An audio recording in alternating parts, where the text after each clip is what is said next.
Alex, when schools allowed seniors to return, you might have pictured a rush of students going back to school, but that was not the case. They weren't forced to go back. They had the option of staying home and continuing to remote learn. And it appears that many chose to do that.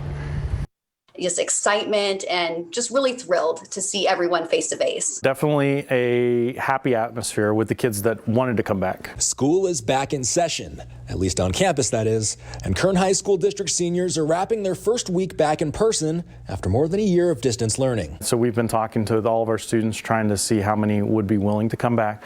Very low numbers. But it seems the returns haven't exactly been high.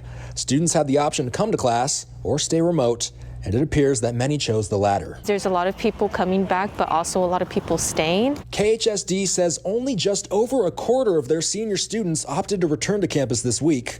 Some footage posted on the school's YouTube page this week showing some classrooms aren't exactly packed. One of those might be a family decision, talking with their families. Maybe they just don't feel comfortable right now since we're still in a pandemic. Another big reason is that some students have parents that go to work and little siblings who are still doing online learning. And so these students, not only do they have to keep up with their schoolwork, but they have to make sure that the younger siblings are keeping up with their schoolwork. A lot of my friends do sports, and so they decided that they wanted to come back as well, so I get to see them more often.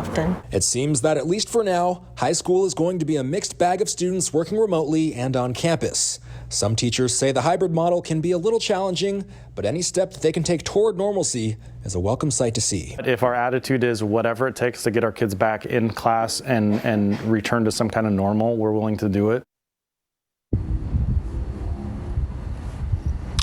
Now with those seniors back, the district is going to be welcoming back freshmen next week and then sophomores and juniors the week after that. Alex? And Austin, do we know if there's any kind of deadline for students to decide on whether they still want to stick to that online learning or in-person instruction permanently? There is no deadline, Alex, but the school district is discouraging students from toggling back and forth between online learning and in-class learning.